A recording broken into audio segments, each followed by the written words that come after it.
안녕하세요. 별과 침묵 TV입니다. 오늘은 다세대 가족 상담에 대해서 말씀드리겠습니다.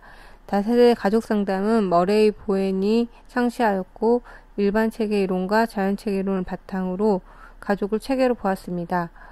원가족이 3세대 이상, 원가족 3세대 이상 관계를 파악하고 역동을 이해합니다. 관계망 안에서 구성원들의 정서와 행동은 독립적인 것이 아닌 관계에서 형성되며 순환적인 이론입니다. 생존과 연결된 불안, 필연적으로 누구에게나 있는 보편적 현상으로 보았습니다. 불안을 다스릴 수 있는 가장 좋은 방법은 자아-분화 수준을 높이는 것. 자아-분화 수준이 높아지면 사고와 감정이 균형을 이루게 됩니다. 개별성과 연합성을 조화롭게. 정신분열증 가족 프로젝트를 통해 가족 이해를 했으나 환자와 어머니의 지나친 공생관계로 인해 성인 아들이 마치 개인의 자율성이 전혀 없는 사람처럼 행동하는 것을 보게 되었습니다. 가족 정서 체계에는 가족 구성원의 생각, 감정, 꿈, 외모, 유전, 출생 순위, 투사, 정서적 역사, 문화, 가족 규칙들이 관련이 됩니다. 자아-분화라는 것은 자신의 반응성을 조절할 수 있는 능력을 말하며 낮은 사람은 과도하게 방어적이거나 맹목적적입니다. 높은 사람은 나의 행복뿐 아니라 다른 구성원들의 행복을 고려하며 개별성과 연합성이 조화를 이룹니다. 융합이라는 것은 낮은 자아-분화 수준을 가진 사람이 보일 수 있는 다른 사람에 대한 의존 정도를 말합니다. 융합된 관계란 불안, 걱정이 함께 있으면 걱정 때문에 간섭이 있게 되고 같이 있으면 모든 에너지가 그 사람에게 향할까봐 두렵고 불안한 상태입니다. 그래서 극단적으로 단절하거나 융합이든 단절이든 그 밑바탕에는 불안이 있습니다. 자아-분화는 불안에서 자유로워지는 것을 말합니다. 과대기능과 과소기능. 과대기능은 다른 사람의 욕구 충족을 위해 아낌없이 희생하는 것을 말하고 과소기능은 사람들 요구에 반응하며 버거워하는 것을 말합니다. 과대기능과 과소기능은 짝을 지어 다닙니다. 정서적 삼각관계는 이 관계에서 불안을 제3자를 끌어들여 갈등을 피하고자 하는 것을 말합니다. 핵가족 정서 과정에서는 미분화된 정서적 덩어리처럼 이렇게 움직입니다. 정서적인 단절은 다른 가족 구성원들과 접촉을 피함으로써 나타나고 갈등은 상대방의 잘못만 계속 지적하면서 심해지면 배우자 중 한 명의 신체화 증상을 나타내게 됩니다. 부부간의 불안이 자녀에게 투사되고 건강하지 못한 방식으로 부부의 관심을 받게 된 아이는 무기력한 자녀가 생기고 또 문제 행동이 발생합니다.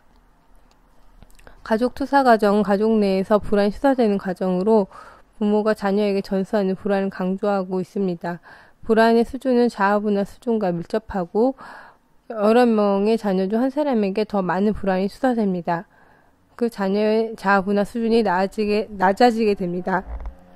부모의 불안이 높고 자아-분화 수준이 낮은 것은 각각의 원가족에서 내려오는 정서적인 흐름 때문입니다. 자아-분화 수준과 출생순위의 관계는 어떤 아이는 더 취약하기도 하고 출생순위, 출생시, 부모의 부부관계, 출생 당시 가족 상황, 다른 형제 자매와의 나이 차이가 영향을 미칩니다. 부부 모두 자아-분화 수준이 낮은 상태에서 결혼하고 불안과 긴장이 첫째 아이에게 많이 투사가 됩니다. 정서적인 단절은 미해결된 애착 문제를 다루는 방식이고 사회적 정서 과정은 가족의 정서 과정과 유사합니다. 가족과 사이는 계속해서 서로에게 영향을 미치고 있고 관계 양식과 행동 양식을 변화시킵니다. 상당 목표는 그 문제라는 것은 가족 체계 세대 전수 시 불안을 감당 못하는 가족 구성원에 나타나는 증상이고 각 구성원의 자아-분화 수준을 높이는 것입니다. 한 사람의 자아-분화 수준이 높여가면 궁극적으로 원가적 문제가 변화됩니다. 가족 안에서 내가 담당하는 역할, 나와 각 가족 구성원의 관계를 살펴볼 수 있는 능력을 말합니다. 자아-분화 수준을 높이는 것은 내담자가 사고와 감정을 구분할 줄 아는 능력을 가지는 것으로 자동적인 정서 반응을 줄이고 사력 있게 생각하는 능력을 가지는 것입니다. 가족 관계가 변화하고 삼각관계가 해체가 되는 것도 목표입니다. 상담 기법은 통찰이 있는데 무엇을 통찰하냐면 자기 자신의 분화 수준, 감정적 대응 패턴, 삼각관계의 구조적 특징.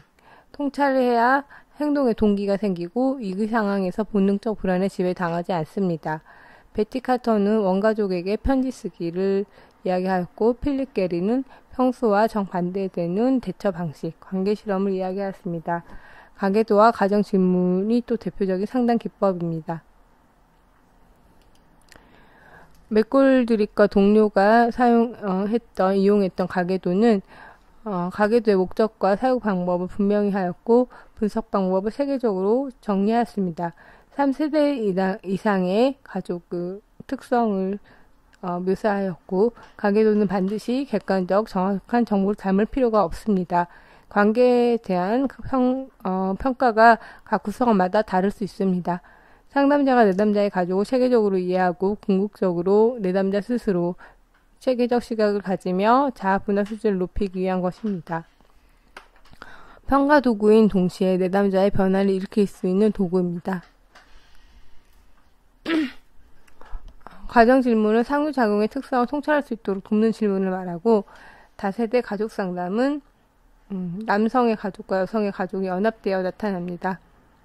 상담자의 역할은 상담자가 자기 개발과 상담자의 자기 개발과 상담 실제는 구분될 수가 없습니다.